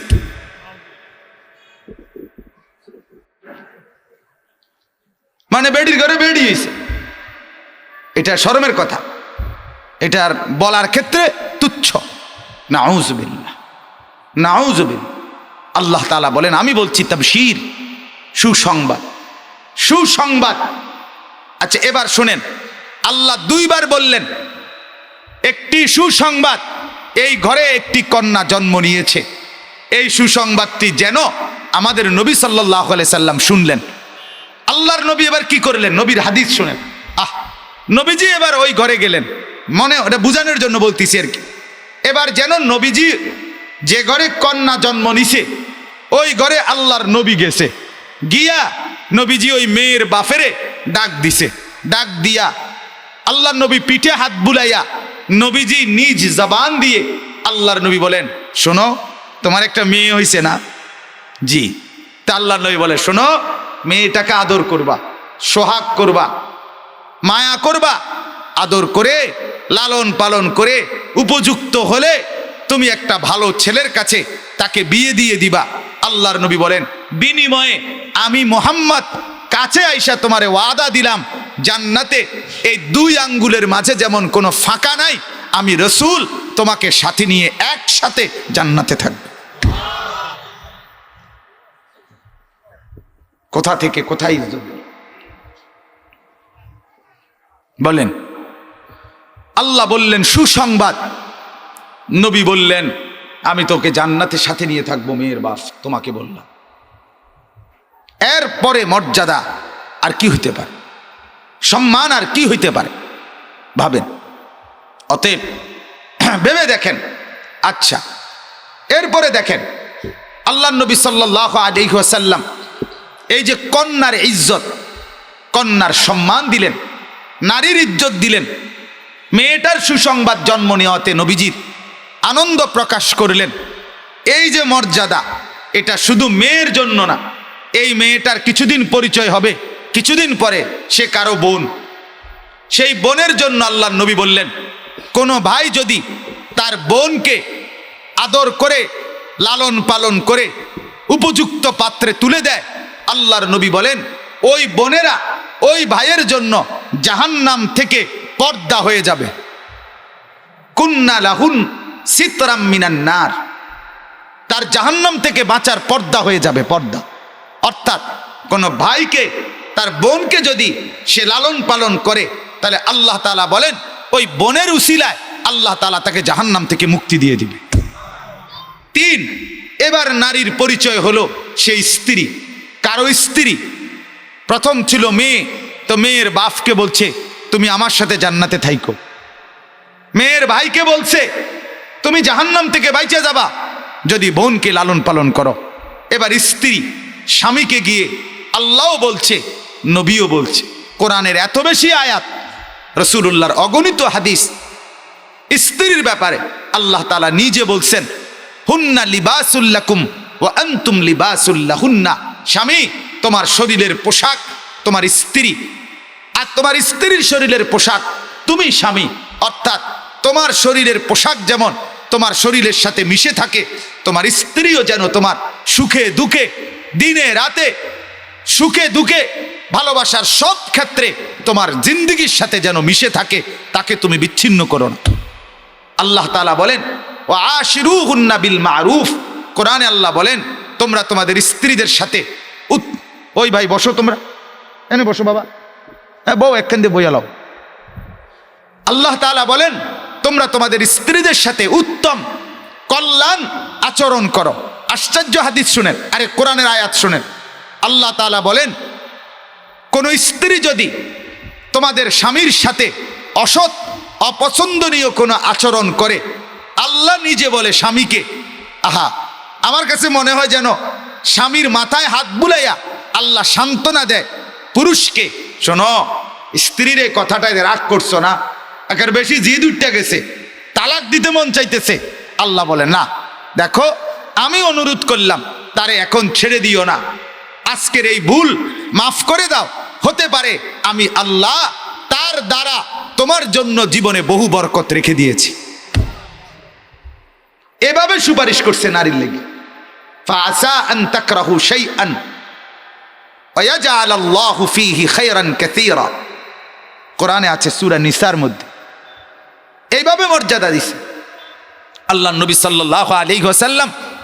তিনি বললেন স্ত্রীর ব্যাপারে, আমাদের পৃথিবীতে বিসিএস পরীক্ষায় পাশ করা কঠিন। বিসিএস অনেক কঠিন কিনা বলেন না? বড় পিএইচডি ডিগ্রি নেওয়া, ডক্টরেট, এটা কঠিন, অনেক পড়াশোনা মেহনত করতে হয়। বিসিএস পাশ করতে অনেক পড়াশোনা করতে হয়। বড় ইউনিভার্সিটির ভালো ফলাফল করতে অনেক পড়াশোনা মেহনত করতে হয়। আল্লাহর নবী সাল্লাল্লাহু আলাইহি সাল্লাম মুসলমানের স্বামীকে, পুরুষকে একটা সার্টিফিকেট নিতে বলছে জান্নাতে যাওয়ার জন্য, নিজের উত্তম চরিত্রের জন্য, যেটা বিসিএস, মাস্টার্স, অনার্স, এরপরে ডক্টরেট, পিএইচডি, জার্মানি আমেরিকার থেকে ডিগ্রি নেওয়ার চাইতেও কঠিন। সেই কঠিন সার্টিফিকেটটা হলো আল্লাহর নবী নিজের জবানে বলছে, তোমাদের মধ্যে ওই স্বামী উত্তম যে তার স্ত্রীর সার্টিফিকেটে উত্তম। খাইরুকুম খাইরুকুম লিনিসাইকুম ওয়া আনা খাইরুন লিনিসাই। তোমাদের মধ্যে ওই পুরুষ উত্তম যার স্ত্রী বলে আমার স্বামী উত্তম। আর মহিলার থেকে এই সার্টিফিকেট নেওয়া এর চাইতে 10টা ডিগ্রি আনন সহজ। আমেরিকাতে এতে বিসিএস 3বার ফাঁস করণ করতে সহজ, কিন্তু বেডি কইব আবড়া বালা হইছে, ঠিক কিনা বলেন না কেন? আও বুঝছি, আরে লম্বা লম্বা কথা চিনি আপনার এইটান, আমরা চিনি মানুষের সামনে এরকম কত কথায় কম যায়, এই মানে প্রথম কথাতে উড়ে যায়, ঠিক কিনা বলেন না?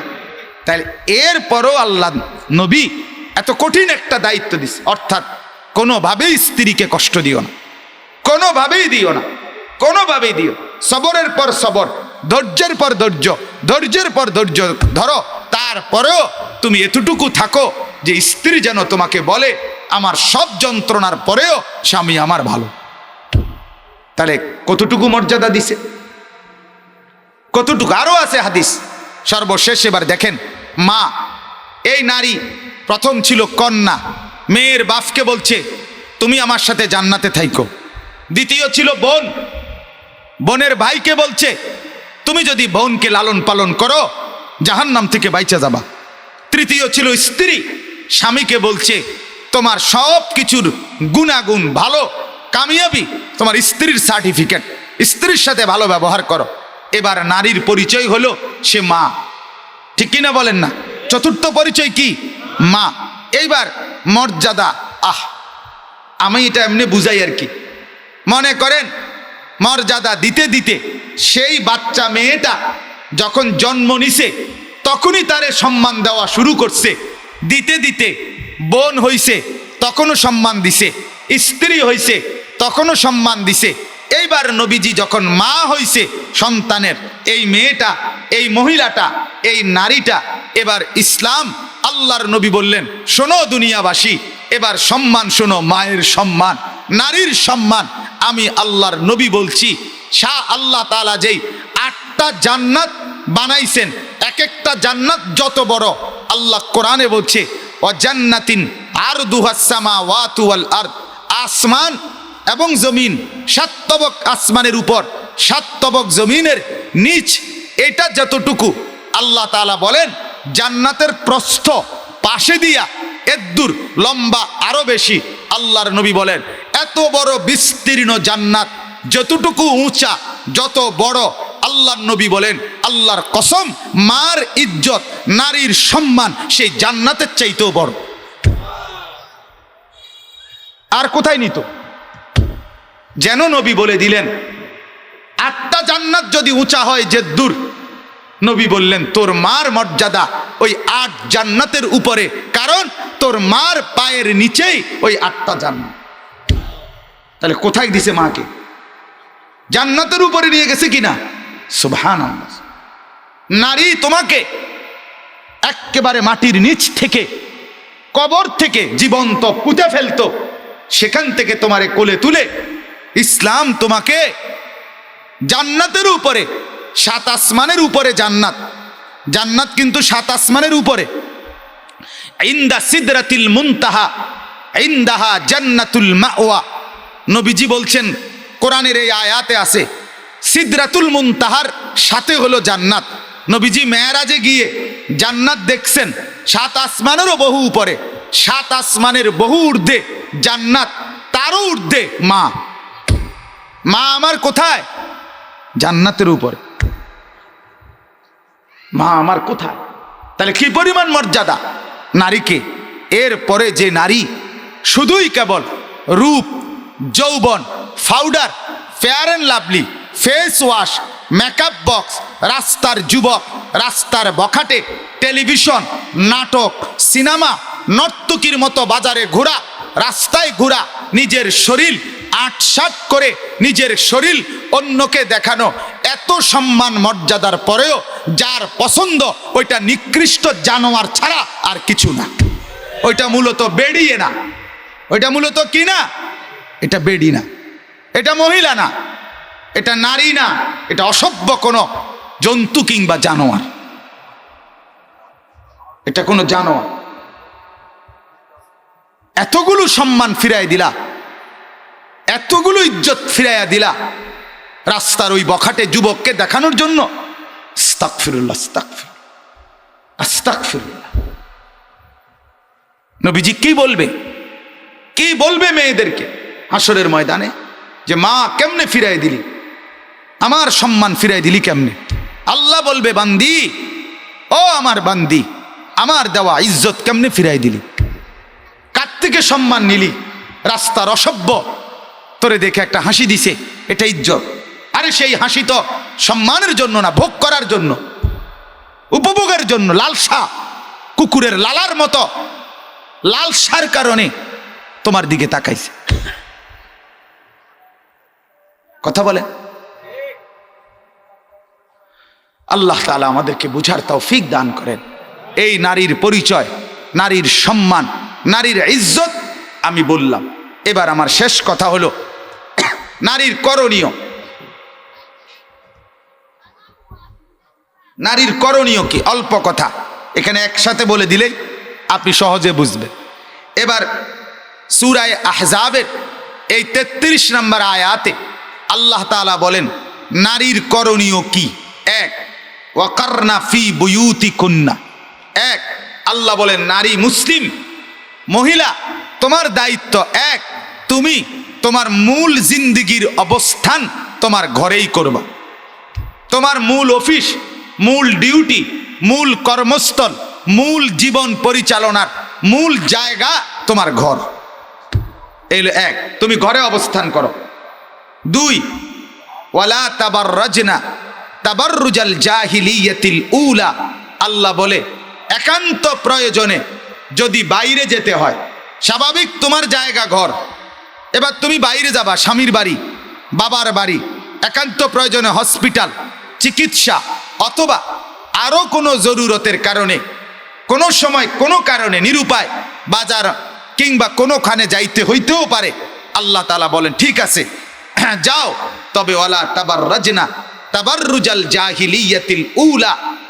অজ্ঞ মূর্খ নারীরা মূর্খতার যুগে খোলামেলা বেশভূষা নিয়ে নিজেদেরকে যেভাবে বের করত, তুমি মুসলিম নারী ওইভাবে বেপর্দা, বেশরম, বেহায়া ৮-৬০ পোশাক পরে বেপর্দা হয়ে কখনোই তুমি বাইরে বের হবা না। আল্লাহ নিষেধ করছে, পর্দা করে বের হও, পর্দা করে বের হও। ৩, তোমার করণীয় ওয়া আকিমনাস সালাহ, তুমি 5 ওয়াক্ত নামাজ আদায় করো। 4, তোমার করণীয় ওয়া আতিনাজ যাকাত, তোমার উপরে যদি যাকাত ফরজ হয় তো যাকাত আদায় করো। 5, তোমার করণীয় ওয়া আতিনাল্লাহ ওয়া রাসূলাহু, আল্লাহ এবং তার রসুলের আনুগত্য তুমি করতে থাকো। আল্লাহ তোমাকে যা বলছে, রসুল তোমাকে যা বলছে তুমি তাই করো। এই 5। এবার আল্লাহ বলেন, হে মুসলিম নারী, যদি তুমি ঘরে থাকো, বেপর্দা হয়ে বাহিরে না যাও, 5 ওয়াক্ত নামাজ পড়ো, ঠিক মতো হিসাব করে যাকাত দাও, আল্লাহ এবং তার রসুলের আনুগত্য করো, তো ইন্নামা ইউরিদুল্লাহু লিয়ুযহিবা আনকুমুর রিজসা আহলাল বাইতি ওয়া ইউতাহহিরাকুম তাতহীরা, আমি আল্লাহ নিশ্চয়ই তুমি নারীকে দিয়ে তোমার ঘর পুরাটা পবিত্র করে দেব। তুমি সুন্দর, ঘর সুন্দর, তুমি পবিত্র, ঘর পবিত্র, তুমি চরিত্রবান, ঘর চরিত্রবান। এটাই সহজ কথা। কোন ঘরের পুরুষ হাজারো তাহাজ্জুদ যদি পড়ে, লক্ষ আউয়াবিনও যদি পড়ে, নারী যদি অসৎ হয়, স্ত্রী যদি দুশ্চরিত্র হয়, মেয়েটা যদি খারাপ চরিত্রের হয়, বিবি যদি খারাপ হয়, তাহলে ওই ঘর জাহান্নামের টুকরা হয়, জাহান্নামের টুকরা। ওই ঘরে আর সুখ হয় না, ওই ঘর আর পবিত্র থাকে না। স্ত্রীর পবিত্রতা, স্ত্রীর চরিত্র, এটাই হলো একটা ঘর, একটা ফ্যামিলির সবচেয়ে বড় পবিত্রতা। এজন্য আল্লাহ তাআলা বলে, নারী তুমি ঘরে থাকো, বেপর্দা বের হইও না, নামাজ পড়ো, যাকাত দাও, আল্লাহ রসুলের আনুগত্য করো, আমি রব্বুল আলামিন তোমাকে দিয়ে তোমার ঘর পবিত্র করে দেব। অতএব আজকে এবার শেষ কথা এটাই বলতে চাই, মুসলিম নারীর করণীয় দিন, ঈমান, নামাজ, রোজা, যাকাত, আল্লাহ রসুলের আনুগত্য, বন্দিগি, এটাই মুসলিম নারীর করণীয় পরিচয়, মুসলিম নারীর সম্মান, মুসলিম নারীর দায়িত্ব, মুসলিম নারীর কর্তব্য। আলহামদুলিল্লাহ, সেই শিক্ষা, সেই ফিকির একজন নারীর মর্যাদা কি, সম্মান কি, করণীয় কি, কি করবে কি না করবে, কোনটা হালাল কোনটা হারাম, কোনটা জায়েজ কোনটা না জায়েজ, বিশুদ্ধ কোরআন তেলাওয়াত, 5 ওয়াক্ত নামাজ সহিভাবে পড়া, পাক পবিত্রতার মাসআলা জানা, নিজের জীবনে ছেলে মেয়ে বাচ্চা কাচ্চাকে দিনভাবে গড়ে তোলা, এই সব কিছু শিখায়া দেয়, গড়ে দেয় আল্লাহর কসম। যেখানে সেটার নাম মহিলা মাদ্রাসা, সেটার নাম কি? মহিলা মাদ্রাসা। সেটা এখানে পাওয়া যায়, মহিলা মাদ্রাসায় পাওয়া যায়। হাট্টিমে টিম এখানে নারীর জন্য শেখার, হাট্টিমে টিমের ভিতরে কিচ্ছু নেই, আকডুম বাগডুমের ভিতরে এই মেয়ের জন্য শিখার বস্তু নাই। কথা বোঝেন নাই? হ্যাঁ, এজন্য নারীর পর্দা, নারীর ইজ্জত, নারীর সতীত্ব, নারীর সম্ভ্রম, নারীর করণীয়, নারীর ইবাদত, নারীর বন্দিগি, নারীর আখেরাত, নারীর কবর, নারীর পরকাল, ফুলসেরাত, মিজান, আমলনামা সব কিছু সুন্দর করার জন্য একমাত্র ঠিকানা মহিলা মাদ্রাসা। বলেন আলহামদুলিল্লাহ। অতএব এই মহিলা মাদ্রাসাটি খাদিজাতুল কুবরা মহিলা মাদ্রাসা আলহামদুলিল্লাহ উম্মতের শ্রেষ্ঠতম নারীর নামে, আম্মাজানের নামে, হযরত খাদিজা রাদিয়াল্লাহু তাআলা আনহা, আপনাদের কাছে অনুরোধ, এখন পর্যন্ত মাদ্রাসায় প্রায় 200-র উপরে ছাত্রী, আলহামদুলিল্লাহ 212 জন, আল্লাহ তাআলা ভরপুর কবুল করেন, বলেন আমিন। এই বছর এই কয়েকদিন হয়, অল্প কয়েকদিনের ব্যবধানে ঢাকা থেকে ভালো শিক্ষিকা এনে ওনারা এখানে মেয়েদের জন্য হেফজখানা, আল্লাহর কোরআন মুখস্থ করার মতো ইন্তেজাম ব্যবস্থাপনা করেছে, বলেন আলহামদুলিল্লাহ। আপনাদের কাছে অনুরোধ, আপনারা আপনাদের প্রত্যেকটা মেয়েকে আল্লাহর কোরআন বিশুদ্ধ শিখা, নিজের পর্দা। শোনেন বাপ, আমার একটা কথা আমি আরো আগেই ছেড়ে দিতাম, কিন্তু আমার আবেগের কারণে আমি এতক্ষণ বলছি। আমি আপনাদের কাছে একটা অনুরোধ করি, যে মেয়েকে ছোট্টবেলায় মাদ্রাসায় পড়াইয়া তার সত্তার ভিতরে, কলিজার ভিতরে পর্দা, সতীত্বের, হেফাজতের অনুভূতি যদি জাগাইয়া না দেওয়া যায় ছোটবেলায়, পরে তাকে পর্দানসীন বানানো বড়ই কঠিন। বিশ্বাস করেন, কঠিন, অনেক কঠিন, অনেক কঠিন। এজন্য অনুরোধ, আপনারা প্রত্যেকেই আপনাদের মেয়েকে দিন শেখান, দিন শেখান, দিন শেখান, কোরআন শিখান, আখেরাত শিখান, পরকাল শিখান, নিজেকে বুঝতে শিখান। মা, তোর ইজ্জত, তোর সম্মান, তোর সম্ভ্রম, তোর সতীত্ব, তোর নারীত্ব, এটাই তোর জীবনের সবচেয়ে বড় পুঁজি। সেটা যদি রাস্তার বখাটে যুবক, রাস্তার লম্পটকে দেখানোই হয়, তার কিছুই থাকেন, আর কিছুই থাকেন, আর কিছুই থাকেন। এজন্য আমরা আমাদের মেয়েদেরকে দিন শেখাবো, বলেন ইনশাআল্লাহ। খাদিজাতুল কুবরা রাদিয়াল্লাহু তাআলা আনহা মহিলা মাদ্রাসা আল্লাহ তাআলা যেন কবুল করে, এবং মাদ্রাসার সাথে যারা সম্পৃক্ত আমার ভাই মাওলানা নজরুল ভাই এবং অন্যান্যরা, আপনাদের সবার কাছে আমার বিনীত অনুরোধ, কর্তৃপক্ষের কাছে শতভাগ, আল্লাহর দোহাই, শতভাগ পর্দা, শতভাগ পর্দা, শতভাগ পর্দা যেন এখানে রক্ষা হয়, যেন আখেরাতে আপনারাও ধরা না খান, আমরাও ধরা না খাই।